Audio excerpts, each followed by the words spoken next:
Hey there, everybody. It's your girl Barbie J here with another one of Tyler Perry's comedy dramas, The Oval, Season 5, Episode 4, Coming Clean. And surprisingly, it starts off with Richard identifying the body and not that beatdown that Sam is getting. Okay, but before we get started, if you haven't subscribed to my channel, please take a moment right now to subscribe. Like, that's the thumbs up button, write a comment, and share because what? Sharing is caring. Anyway, it starts off with Richard. He's identifying the body. He's saying it's not Barry. And the officer's like, "Are you sure?" I hate to say it, but are you sure? He's like, "I know who my son is. I know what he looks." I'm like, "What you getting mad at the officer for?" He wants to know where he found those things. Those things don't belong to my son. And they told him that the body was found in the car that was registered to him. So when they say registered to him, were they saying the body was found in the car registered to Barry?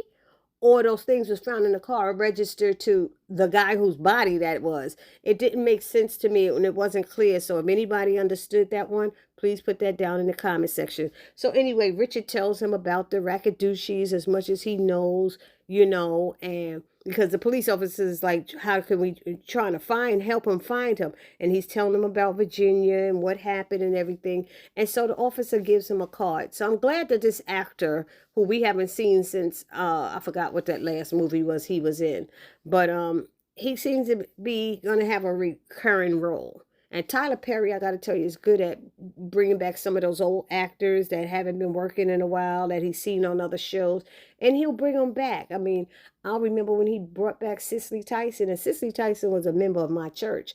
So, he does look out for his black actors and try to get them back out there, at least the ones who want to come back. So, like I said, this looks like this police officer might have a reoccurring role, which is great for him. Now to Priscilla. Oh, my Lord. These guys are kicking Sam's behind. It's like 6 or 7 of them. And then he goes and he's trying to talk. She tells him to stop. Oh, don't hit the kick in the face and all of this stuff. And she tells them to stop. And then he wants to talk. And he's like, "I'm a federal agent and they all gonna pay." She said, "Boys, it seems like they didn't learn. He didn't learn. Do some more." They have him kick him some more and all this stuff. Every time he says something, then she has him stop, and then she have him start and stop, and it's like, now what are you going to do? He's, "I'm gonna leave, and then what? Never come back again, and all of this stuff. And I want you out of my house, and all of this stuff." And she's like, "Really, Priscilla?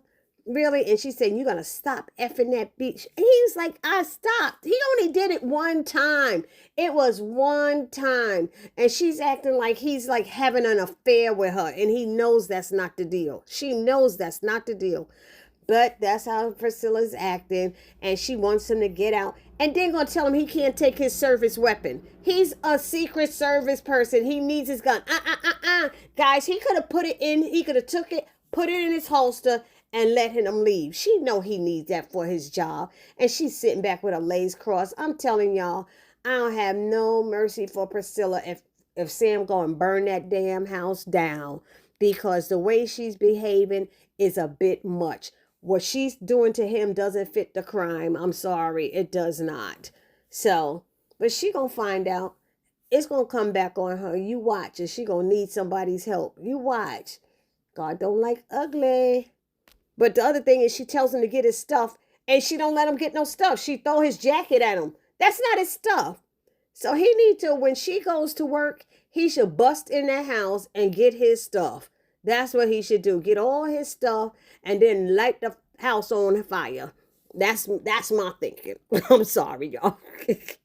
So now we have the doctor and the nurse in the White House infirmary with Hunter, and they're checking his vitals. His blood pressure's high, and all of a sudden he works up out of nowhere, and he's like, "What's going on? Where am I?" He said, "What happened?" And the doctor's about to tell him. He asks the nurse to get out because I guess he doesn't want the nurse to hear what happened. And he tells Hunter that he overdosed.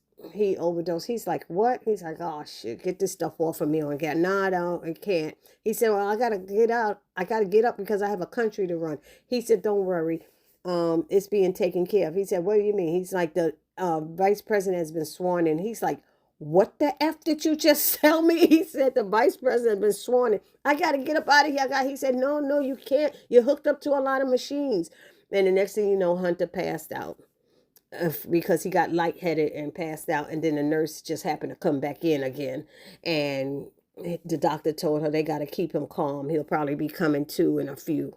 So now we see Alonzo standing in Donald's living room or whatever it is, and Donald comes home and he asks what happened, what went down, and Alonzo tells him that he, took all the drugs, that he got a hookup from Alan and took all the drugs from the pharmacy, so he didn't have to keep going back, because the Donald was asking him, well, did Alan do all of this? Did Alan put the fentanyl in? And he said, no, he didn't. He said, how do you know? He said, because I took all the drugs, so I didn't have to keep coming back. And he's like, you are so stupid, or whatever it is. But he did tell him that Alan said he had this hookup because he used to get drugs for Donald sometimes. And he said, did he tell you that? He said, yeah. So he said, I've been trying to reach him. I haven't been able to get in touch with him. And he also told Donald that Alan doesn't have it. He said, so Alan does have the drugs. He said, no, Alan took it to bring it back to the dealers who wanted it, and he hasn't heard from him since. So Donald, thinking he's so powerful, he's calling Alan like, call me now. And he's like, I've been trying to call him. He ain't calling back. I haven't heard from him. And then he said, go find him. I'm surprised he didn't call Kyle on this one. But Kyle, I guess, is still at the White House watching the infirmary or whatever. But then Lily comes downstairs. I don't understand why she's in the show. There is no place left for Lily. Lily could just go on with herself. Just go on. She comes downstairs and they have some useless banter between her and Donald. And it's totally useless. They talking about God knows what. Their relationship, him messing with tricks, him liking women occasionally. She's like, when's that occasion? And she's like, then what am I? He's like, you're not a woman. You've been reduced to nothing. You're nothing, and all that stuff. She's like, all right, Donald, whatever, Donald. And he said, did they clean up that mess in the bedroom up there? And she's like, I don't know, I haven't been in there. And he's like, well, I think I'm asleep in the guest room. She said, that's where I was sleeping. He said, yeah, you were sleeping there. He said, the man of the house has spoken. And he told her she could have left. When she had a chance, she should have just left. Why didn't she? I was like, dude, you was trying to keep her. That's why. You was trying to keep her there.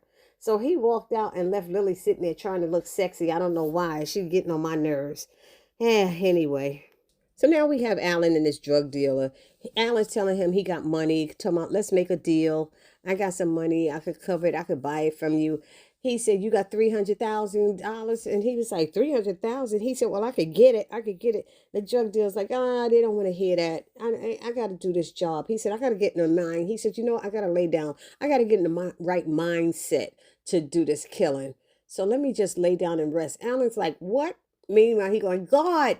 And the guy's telling him, that's not going to work. And he just lays down to go get some rest. I said, what the hootie and the blowfish is going on here? So now we have some unnecessary banter between Bobby, Max, and Kyle.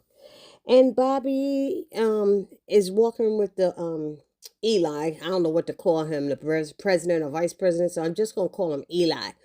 And he's with another one of Eli's men, Secret Service guy.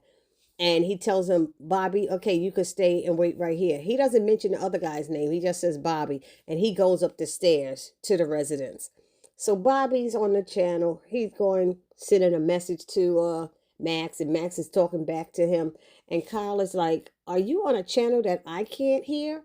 He said, what's up with that? And Max just smiled and said, yep. And smile. So he's going back and forth with Bobby, and Kyle's curious of what's going on. And then him and Kyle go back and forth about, they got some sexual stuff and his bad breath and all kind of stuff that was so unnecessary and a waste of time. So I'm just going to bypass it, y'all. So next we have Antonio showing up to the pharmacy with Dale, asking him, where is it? I'm like, who is working with who? Is Antonio trying to get the drugs, or this guy in the jail cell that's trying to kill Alan? It's too many moving pieces. Who's doing what? Antonio is trying to make it out that Dale did this. He asks him to read off the list of people who bought the drugs that day. And when he reads off the 5 or 6 names, it comes to find out that all of them overdosed. And he's like, I know it was a Secret Service guy who took it. So If that Secret Service guy took it, then this is a lot. This is a lot. I ain't going to no jail. I ain't going to no jail. He said, you did it. You did it. You gonna have to take the blame. He's like, no, I'm not. And he pointing the gun at Dale. Dale's like, no, why should I take the blame for it? I didn't mix anything. I didn't do anything. And he takes a picture of Dale and then tells him to shut up. He said, what are you doing? And he's like, yeah, that's the guy. He's the one who mixed it. Yeah, and then he hit Kareem with a bat in the head. Now, see, that's where there's a slip up. Nobody said Kareem got hit in the head with a bat.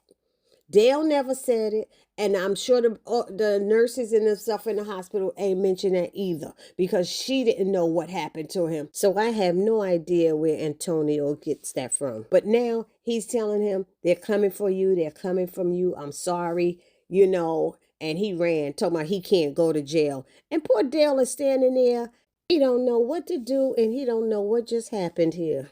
So now we're back at the White House, and it's Victoria and Eli.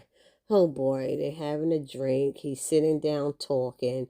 Eli's telling her she is so brilliant. How did she know that this would work and stuff? And she was saying how she has more people on her team than people know. She can't tell her secrets. But she said she did look it up when she saw that Sharon was there and worked at the pharmacy. And somehow she got some kind of hookup. I was like, well, who is she saying works with her? Is it Antonio? Who is it? Was it Kareem? I don't think it was Kareem because he's scared of the White House. So I mean, is it Alan? Alan don't even like her. She don't like Alice. So I'm not sure what she talking about. It must be the drug dealers or whoever. But he did ask a few questions, and she said, Mama can't tell her secret. He said, what you going to tell me next? That the butler did it, and they start laughing, and then she tells him she wants to make love to him. And she said, in that bed, he said, in his bed, she said, in my bed, it's never been done right. So he's like, you sure about this? She said, yeah. And then they go into the bedroom. So now we back at St. Rhodes Hospital, and Richard's going in the room to see Nancy. She tells him that the doctor said that she could go home, and he was looking for him or something like that, and that he was going to tell him. And so she said something about she can't wait to get home and start cooking some collard greens and all of this stuff. And Richard started smiling at her and looking at her like, I guess he was reminiscing about her meals and how she loved to cook and stuff. And then she started talking about his father. Because first she said, why are you looking at me like that? Because I love you. She said, you looking at me because you love me? He said, yeah, I love you so much. I love you so much. And she's like, really? Even after I slept all them times with your father? He's like, say what? He's like, say, come again?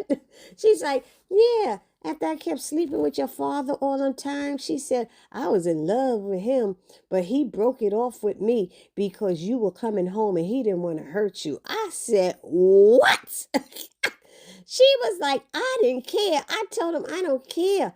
You would have came home and we would have been together. But he couldn't do it. And then she going, he's bigger than you too. And he laid it on me. He's like, Nancy, you're saying too much. You're saying too much. His face changed like, what the freak? He was so mad. Richard was so mad. I was dying. And she was telling everything. She was like, I mean, I feel free. He said, you talking too much. She said, oh, I just want to tell it all. I want to tell everything. I was young and dumb then. I mean, he was the only one I had an affair with. And she said she started laughing and stuff. I was like, oh my God, this medication is crazy. So Richard was like, I got to get up out of here. He was pissed, especially when she said he was bigger than him. I said, ooh, honey. So Richard leaves out the room and runs into the doctor in the hallway. And the doctor's like, yeah, I was looking for you. Oh, her discharge papers should be here soon. And Richard's like, no, I got to go. I can't. He said, but she needs supervisor. He's like, I can't. I got to go. He said, I got to go. He said, I'll send somebody. And he bounced. So now back at the jail cell, and Alan's like, come on, dude, come on, what you gonna do? He's ready to fight him. And him and the guy, he said, you're not gonna touch me. He said, no, I'm not gonna touch you. This blade's gonna touch you. And Alan grabs a pillow and they start fighting and tussling or something and stuff. And he ends up throwing the guy onto the floor. And then it switched back to the hospital with Richard calling Priscilla. When she answers the phone and he's saying he need a favor, she's like, I don't care if Sam decoy. He's like, I'm calling about what do you want? She's like, what do you want? He said, I'm calling about Nancy. Oh, I'm sorry. What the hell, Priscilla? What is your problem, girl? Anyway, he didn't even tell her that Nancy tried to hang herself, but he's like, they discharging her. Can you pick her up from the hospital, or is she okay? What did the doctor say? And he was like, they said she should be good and stuff. She said, so what's the problem? And he was like, after all this stuff, I can't deal after what she said to me. Well, what did she say? He said, I can't. Can you just get her? They discharging her now. And she said, okay. And he said, can you take her to your house? And she said, okay. Then she asked him, is everything going to be okay? He said, no, no, it's not. It's not. Not after what she said to me. It's not. And he said, please just come and get her. And Priscilla said, okay, I'm getting dressed now. Then it ends with what I said would possibly happen, everybody. We have Eli and what's her name? Victoria in the bed together. And he starts asking her questions about how she had the nerve to kill her son and how things could have worked out, you know. But Simone, he said, I know Simone had him moved and stuff. He said, I didn't know about it. Had I known, I would have let you know, but she didn't tell me until afterwards. And she, Victoria didn't want to hear any more talking about how she did this, because he wanted to know, how did you know this? How did you get that? He's asking her all these questions. It seemed like he was picking her brain, like almost like he had a recorder recording her, trying to find out how she did all of this. She's so evil.